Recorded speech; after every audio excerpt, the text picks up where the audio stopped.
This is as bad as it gets.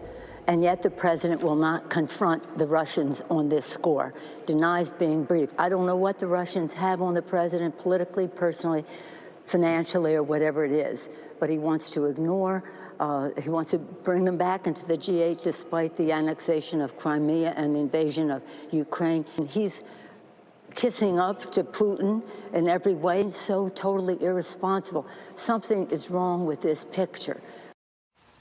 Let's bring it. That was Nancy Pelosi I know, responding I to that. The Russia stuff. So Kayleigh McEnany, she is the White House press secretary. Let's bring her in. I mean, she's saying this is as bad as it gets. Everything is so political. What is the real story, or at least your side of the story, Kayleigh? So first, Nancy Pelosi is entirely off base. This president has been very tough on Russia, sanctioning innumerable Russian targets, closing Russian consulates. So she's just off base on her facts there.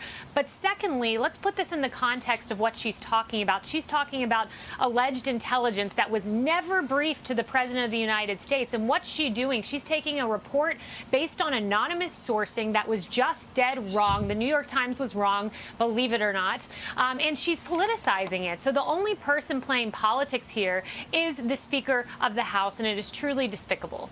When it comes to the Russian story, among the people that need answers, Liz Cheney says reporting about Russian bounties on U.S. forces is true. The White House must explain why wasn't the president or vice president briefed.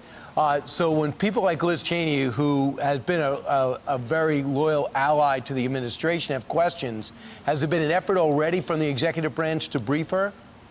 So there will be a briefing today. I think it will clear up a lot of the false reporting from the New York Times. The president has made clear that he's never been briefed. Two DNIs have made that clear, both Radcliffe and Rick Grinnell, two national security advisors, Robert O'Brien, the current one, and even John Bolton said he was not aware of this intelligence. Intelligence, we don't comment on it routinely, but just so you know how it works, it's vetted for its veracity, and it only goes to the president and the high-level officials when it is deemed as verifiable and credible. So I think it'll clear up a lot when members of Congress are briefed today, but it is truly egregious when you have anonymous sources spewing out this information on the pages of the New York Times and wrongly giving them false information.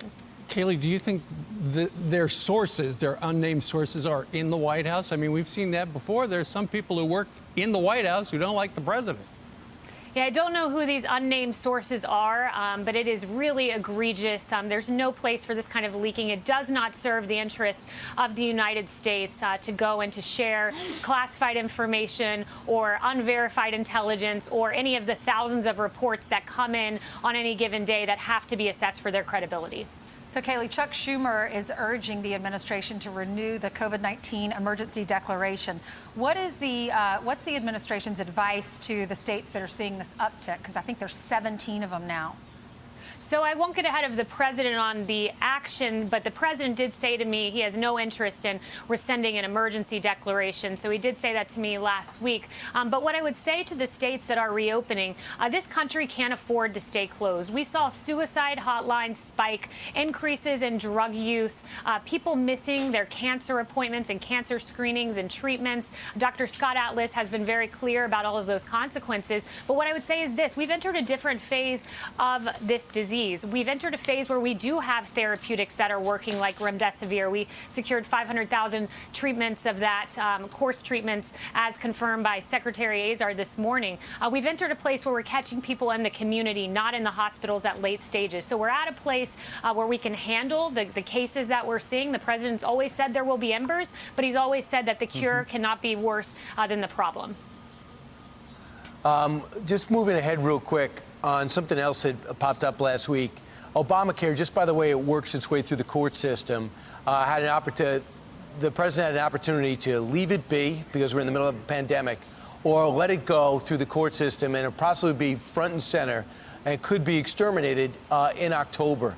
Do you worry about the wrong message being sent, especially to seniors at a time like this? What I worry about are Democrats here who have not come to the table with a viable option. Let's remember, Democrats left Obamacare behind. In the mind of Democrats, Obamacare is a thing of the past. You have 2/3 of Senate Democrats who want government takeover of health care, many in the House, more than 100. So they're the ones who've left this behind, this unconstitutional law. If it's unconstitutional, as our administration maintains, we have to find a better solution. We've put forward Graham Cassidy. We've put forward good health care plans that would bring down costs. But Democrats want to eliminate Medicare entirely because that's exactly what Medicare for all, so-called Medicare for all, would do. But they would would eliminate the Medicare system. But Kayleigh, that's true. But they would like to keep Obamacare intact until whatever. It is the administration that wants it out, but there's no replacement. The skinny deal died 2.5 years ago. So is this the wrong? Is it politically detrimental to go forward with this, especially when the court case is going to be heard in the fall? Well, no, because I think, look, the American public looks at this and what they say is this. If Democrats passed an unconstitutional law several years ago, then it's on Democrats to come forward with a solution. Democrats got us into this quagmire to begin with. And their untenable solution of government takeover of health care is not the answer. We've put forward solutions under this president. He's worked to bring down health care costs. Democrats need to come partner with us instead of embarking on this radical trajectory that would eliminate Medicare and affordable health care for all. Kayleigh, what the people do not know right now is where you are standing on the North Lawn. If you look to the right, you could actually possibly see the Andrew Jackson statue, which is just across the street from you. And the president signed that executive order to protect monuments over the last 48 hours. And he also tweeted out, I think it was a little more than 15 of those FBI wanted posters of people who were involved in damaging that particular monument. Just out of curiosity, what has the response to the FBI been as the president has tweeted that out? And I'm sure their phone is ringing in some measure. Yeah, well, the response of the American public is to support this proposition. Look, none of us support lawlessly ripping down our statues. And it took this president to secure a statue of a former Democrat president, Andrew Jackson, from toppling down.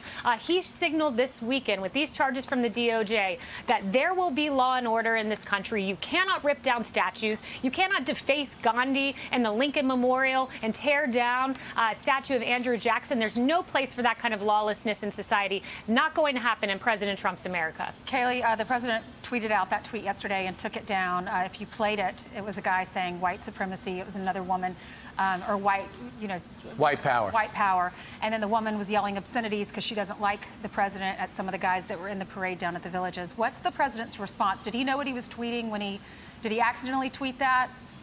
So the president did not hear that phrase in that portion of the video. And when it was signaled to him that this was in there, he took that tweet down. But he made very clear to me that he stands with the people of the Villages, our great seniors, men and women in the Villages who support this president. He stands for them. And his point in tweeting out that video was to stand with his supporters who are oftentimes demonized. So we didn't hear that portion. He took it down. But he does stand with the men and women of the Villages. Okay. Thank you, Kayleigh, for being with us. Thank you. You're welcome.